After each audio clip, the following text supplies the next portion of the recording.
I am the Tofu Golem. Please enjoy the video. You start by getting ready. Charge the watch to at least 20%, keep your paired phone close, and enable Bluetooth. Open the Maker's Companion app on the phone now, because this method uses the app to push time settings. Once the app loads, sign in or confirm the device appears on the devices list. This ensures the phone and watch share the same data. Make sure to accept any permission prompts. Those allow the app to write system settings to the watch so the change will stick. You tap the paired device entry, then navigate to date and time or system settings in the app. This is where the watch inherits time. If available, choose Automatic Sync to use the phone's network time. This prevents drift and adjusts for daylight savings automatically. If you must set it manually, enter the exact hour and minute, verify the time zone, and confirm.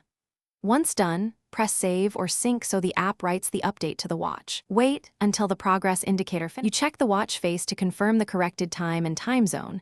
Make sure alarms and world clock entries match.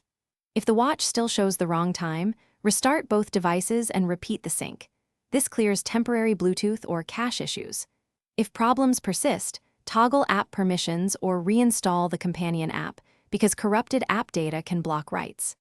As a last resort, back up the watch and perform a factory reset, then pair and sync again. This removes persistent configuration errors.